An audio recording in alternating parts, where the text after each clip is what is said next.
ఎటువంటి కంటి సమస్యకైనా 100% ఆయుర్వేద పరిష్కారం సంజీవన్ నేత్రాలయ. థ్యాంక్ యూ రోషన్ గారు. ఫాలో అవుతుంటారా? తప్పకుండా. మాకు కూడా ఖాళీ దొరకడం కూడా నా అదృష్టం. ఎందుకంటే యూనియన్ స్ట్రైక్ జరుగుతుంది కనుక మీరు ఫోన్ చేయడం రావటం నాకు చాలా హ్యాపీగా ఉన్నది. మీతో నేను ఈరోజు ఈ యొక్క పాలు పంచుకోవడం. ఓకే, థ్యాంక్ యూ అండి. చెప్పండి. ఇప్పుడు ఓన్లీ స్క్రీన్ మీదేనా మాస్టర్ మీ విశ్వరూపం? స్క్రీనేనా? ఓన్లీ స్క్రీన్ మీదే. ఓకే. బయట నేను కారు తోలే ఏ పని చేసినా ఇప్పుడు ఎలా అయితే ఉన్నానో అంత స్మూత్ గానీ, బయట కారు వచ్చి ఓ నా డ్రైవింగ్ వచ్చాని తోలటాలు, నేను ఇంకా స్లో ఉంటాను, వెనకాల నేను స్లో ఉన్నానని వెనకాల పడుతుందా నేను తిట్లు తింటుంటాను. ఓకే, వెళ్ళు తొందరగా వెళ్ళు అని చెప్పి అంటుంటారు నన్ను. అంత స్లో డ్రైవింగ్ అంతా. ఓకే. బయట షూటింగ్ లో మట్టుగా మాస్టర్ ఏం చెప్తే అది చేస్తుంటారు. సో రియల్ లైఫ్ కి ఫుల్ చాలా డిఫరెన్స్, చాలా డిఫరెన్స్. ఓకే. సో చాలా సెన్సిటివ్, మృదు స్వభావియా. కానీ మీ వీడియో నాకు బాగా నచ్చింది. మీరు బోలా శంకర్లో ఒక సీక్వెన్స్ చేసినప్పుడు ఒక రెమ్యూనరేషన్ వస్తే పవన్ కళ్యాణ్ గారిని కలిసి మీరు ఆ చెక్ ఇచ్చారు కదా. ఆ చెక్ ఇచ్చినప్పుడు పవన్ కళ్యాణ్ గారు మీ గురించి చెప్పిన మంచి మంచి పదాలు కొన్ని ఉంటాయి. అవి నాకు చాలా హ్యాపీనెస్ ఇచ్చింది. అంటే ఒక స్టంట్ మ్యాన్ పవన్ కళ్యాణ్ గారికి ఆయన పార్టీకి విరాళం ఇచ్చి మేము కూడా మీతో పాటు ఉన్నాం, మీరు నా లైఫ్లో మీరు లేకపోతే నా లైఫే లేదు, అది చూసారా మీ ఇద్దరి మధ్య ప్రేమ? అది సూపర్ మాస్టర్ అసలుకి. ఎందుకంటే ఆయన మనసుకు మనం గొప్పగా నేను మెచ్చుకోవాలి. 28 సంవత్సరాల కిందట ఆయన చిన్న ఆయన అక్కడ అమ్మాయి ఇక్కడ అబ్బాయికి ఆయన పెద్ద ఎంత మైండ్ ఉండి ఎంత పెద్ద ఆయన కాదు కదా. ఓకే.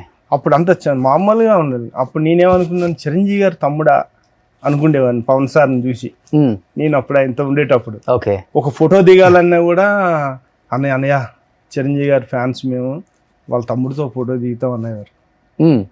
అలాగే నేను పవన్ సార్ దగ్గరికి వెళ్ళి, సార్ ఇలాగా అన్నయ్య ఫ్యాన్స్ వచ్చారు మీతో ఫోటో దిగుతారు అంటున్నారు ఆ టైంలో.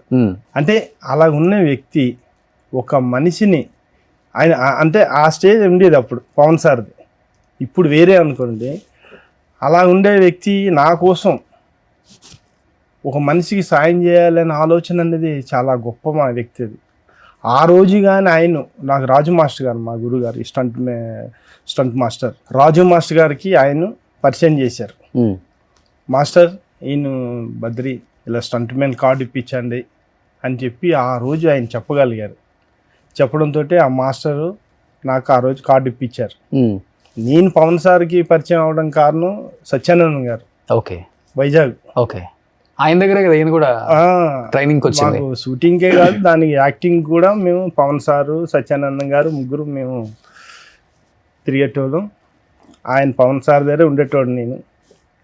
అప్పుడు నాకు సత్యానంద్ గారు పరిచయం చేసి ఇలా స్టంట్లో ఇంట్రెస్ట్ ఉన్నది, ఇలా కార్డు ఇప్పించండి బాబు అంటే అప్పుడు రాజు మాస్టర్ గారికి పరిచయం చేసి ఆయన ఆ రోజు నాకు ఆ ఇంట్రెస్ట్గా చెప్పబట్టి ఈరోజు నేను ఇండస్ట్రీలోని రాజు మాస్టర్ గారు నాకు కార్డు ఇప్పి బట్టి ఈరోజు నేను ఇంత పేరు ఇంత ఇది వచ్చిందంటే అది పవన్ సార్ దయాది. ఓకే. అంటే పవన్ గారికి హెల్పింగ్ నేచర్ అనేది చాలా ఇండస్ట్రీకి రాకముందు నుంచే ఉన్నది. ఆ ఉండబట్టి ఈరోజు నేను ఇంత అయ్యాను, ఇంత వాడిని అయ్యాను. మరి ఆయన ఏదో ఒక ప్రయత్నం చేస్తున్నారు, ఒక సీఎం అవ్వాలనుకుంటున్నారు, ప్రజలకి ఏదో మంచి పని చేయాలనుకుంటున్నారు. అలాంటప్పుడు నా సాయం ఏం చేయాలని నేను ఆలోచించాను. నేను అంత పెద్దగా నేనేం చేయలేను, సరే నా సాయం నేను చేద్దాం. నాకు ఆయన సాయం చేశారు, ఎంతో పేరు సంపాదించాను. నాలాగా ఎంతోమంది ఆయనలాగా సాయం పొందాలి. ఆయన కానీ ఒక అనుకుని సాధించాడంటే ఆయన దగ్గర సాయం పొందుతారు చాలామంది అని చెప్పి నేనేం చేశా, ఒక కార్ స్టంట్ చేసి దానికి 50,000 ఇచ్చారు. ఆ 50,000 నేను పవన్ సార్కి ఇస్తే ఎలా ఉంటుంది, నాలాంటి వాళ్ళు ఎంతోమంది బాగుపడతారు కదా, ఆయన సాయం చేస్తారు ఎంతోమందికి అని చెప్పి నేను ఆలోచన వచ్చి కార్ స్టంట్ చేసి 50,000 షూటింగ్ జరుగుతుంది. ఆ రోజు వస్తాది భగత్ సింగ్, నేను కూడా షూటింగ్లో ఉన్నా. సార్ ఇలాగా నేను కార్ స్టంట్ చేశాను, మీకు డొనేషన్ ఇస్తున్నాను సార్ 50,000 అన్నాను. అంతే చూసి నవ్వాడు. 50,000 ఏందని, నేను ఒక కార్ స్టంట్ చేసి ఇస్తున్నాను సార్ మీకు అన్న. అనగానే నవ్వారు. నవ్విన తర్వాత నేను ఆయన హరీష్ భాయ్ అన్న, సార్ ఇలాగ మరి 50,000 చెక్ తీసుకొస్తున్నాను అన్న. అంటే తీసుకురమ్మన్నారు. వెళ్ళాను నేను క్యారవాన్ దగ్గరికి వెళ్ళేసరికి హరీష్ భాయ్ అన్నారు, బద్రన్న సార్ రేపు తీసుకురమ్మన్నారు అనగానే ఆ చెక్ తీసుకొని వచ్చాను.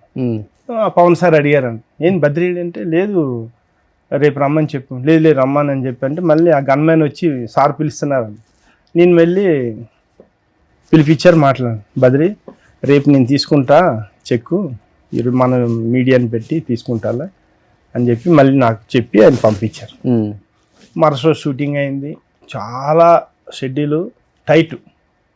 అక్కడేమో చంద్రబాబు నాయుడు గారిని అరెస్ట్లో ఉన్నారు. ఈయన వెళ్ళిపోవాలి, షూటింగ్ చేస్తారో లేదో కూడా తెలియదు, అంత టైట్లో ఉన్నారు ఆయన. ఈయన చెక్ తీసుకోవడానికి ఉంటారా అని మా మాస్టర్లు అందరూ డౌట్ పడ్డారు.